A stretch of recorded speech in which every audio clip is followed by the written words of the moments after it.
Frankenstein, or the Modern Prometheus, by Mary Shelley. Section 21. Chapter 19. London was our present point of rest. We determined to remain several months in this wonderful and celebrated city.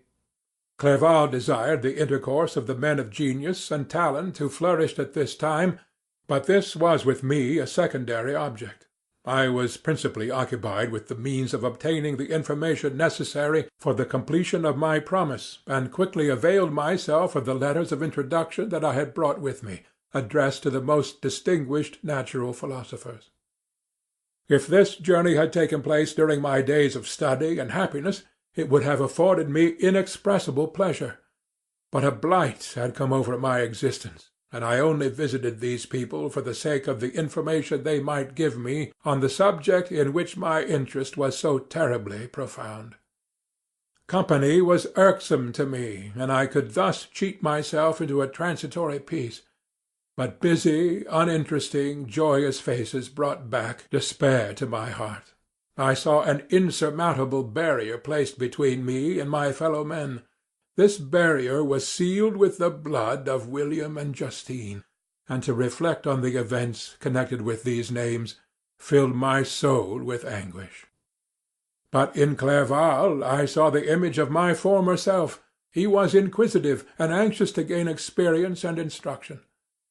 The difference of manners which he observed was to him an inexhaustible source of instruction and amusement. He was also pursuing an object he had long had in view. His design was to visit India, in the belief that he had in his knowledge of its various languages, and in the views he had taken of its society, the means of materially assisting the progress of European colonization and trade. In Britain only could he further the execution of his plan. He was forever busy, and the only check to his enjoyments was my sorrow and dejected mind. I tried to conceal this as much as possible, that I might not debar him from the pleasures natural to one who was entering on a new scene of life, undisturbed by any care or bitter recollection. I often refused to accompany him, alleging another engagement, that I might remain alone. I now also began to collect the materials necessary for my new creation, and this was to me like the torture of single drops of water continually falling on the head. Every thought that was devoted to it was an extreme anguish, and every word that I spoke in allusion to it caused my lips to quaver and my heart to palpitate. After passing some months in London, we received a letter from a person in Scotland who had formerly been our visitor in Geneva. He mentioned the beauties of his native country, and asked us if those were not sufficient allurements to induce us to prolong our journey as far north as Perth, where he resided. Clerval eagerly desired to accept this invitation, and I, although I abhorred society, wished to view again mountains and streams and all the wondrous works with which nature adorns her chosen dwelling-places.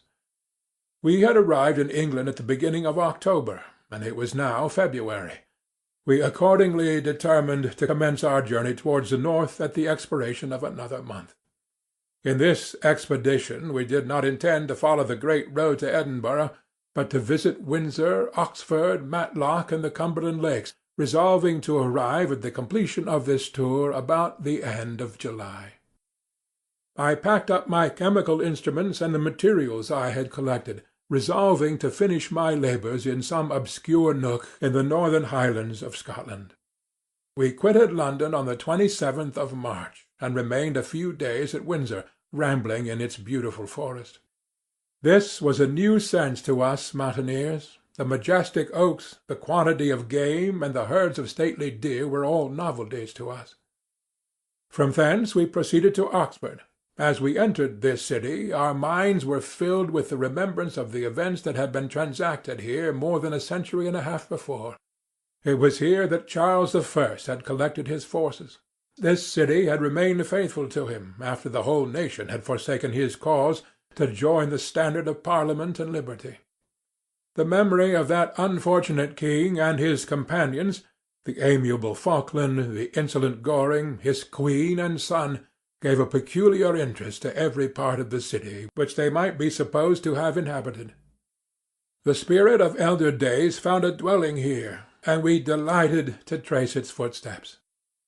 If these feelings had not found an imaginary gratification, the appearance of the city had yet in itself sufficient beauty to obtain our admiration. The colleges were ancient and picturesque, the streets are almost magnificent, and the lovely Isis, which flows beside it through meadows of exquisite verdure, is spread forth into a placid expanse of waters, which reflects its majestic assemblage of towers and spires and domes embosomed among aged trees. I enjoyed this scene, and yet my enjoyment was embittered both by the memory of the past and the anticipation of the future. I was formed for peaceful happiness. During my youthful days discontent never visited my mind, and if I was ever overcome by ennui, the sight of what is beautiful in nature, or the study of what is excellent and sublime in the productions of man, could always interest my heart and communicate elasticity to my spirits. But I am a blasted tree. The bolt has entered my soul, and I felt then that I should survive to exhibit what I shall soon cease to be, a miserable spectacle of wrecked humanity, pitiable to others and intolerable to myself. We passed a considerable period at Oxford, rambling among its environs and endeavouring to identify every spot which might relate to the most animating epoch of English history. Our little voyages of discovery were often prolonged by the successive objects that presented themselves. We visited the tomb of the illustrious Hampden, and the field on which that patriot fell. For a moment my soul was elevated from its debasing and miserable fears to contemplate the divine ideas of liberty and self-sacrifice of which these sites were the monuments and the remembrancers. For an instant I dared to shake off my chains and look around me with a free and lofty spirit, but the iron had eaten into my flesh, and I sank again, trembling and hopeless, into my miserable self. We left Oxford with regret, and proceeded to Matlock, which was our next place of rest. The country in the neighbourhood of this village resembled to a greater degree the scenery of Switzerland. But everything is on a lower scale, and the green hills want the crown of distant white Alps which always attend on the piny mountains of my native country. We visited the wondrous cave and the little cabinets of natural history, where the curiosities are disposed in the same manner as in the collections at Cervaux and Chamounix. The latter name made me tremble when pronounced by Henry, and I hastened to quit Matlock, with which that terrible scene was thus associated. From Derby, still journeying northwards, we passed 2 months in Cumberland and Westmoreland. I could now almost fancy myself among the Swiss mountains. The little patches of snow which yet lingered on the northern sides of the mountain, the lakes, and the dashing of the rocky streams, were all familiar and dear sights to me. Here also we made some acquaintances, who almost contrived to cheat me into happiness. The delight of Clerval was proportionately greater than mine. His mind expanded in the company of men of talent, and he found in his own nature greater capacities and resources than he could have imagined himself to have possessed while he associated with his inferiors. "I could pass my life here," said he to me, "and among these mountains I should scarcely regret Switzerland and the Rhine." but he found that a traveller's life is one that includes much pain amidst its enjoyments. His feelings are forever on the stretch, and when he begins to sink into repose, he finds himself obliged to quit that on which he rests in pleasure for something new, which again engages his attention, and which also he forsakes for other novelties. We had scarcely visited the various lakes of Cumberland and Westmoreland, and conceived an affection for some of the inhabitants, when the period of our appointment with our Scotch friend approached, and we left them to travel on. For my own part, I was not sorry. I had now neglected my promise for some time, and I feared the effects of the demon's disappointment. He might remain in Switzerland and wreak his vengeance on my relatives. This idea pursued me and tormented me at every moment from which I might otherwise have snatched repose and peace. I waited for my letters with feverish impatience. If they were delayed, I was miserable and overcome by 1,000 fears, and when they arrived, and I saw the superscription of Elizabeth or my father, I hardly dared to read and ascertain my fate. Sometimes I thought that the fiend followed me, and might expedite my remissness by murdering my companion. When these thoughts possessed me, I would not quit Henry for a moment, but followed him as his shadow to protect him from the fancied rage of his destroyer. I felt as if I had committed some great crime, the consciousness of which haunted me.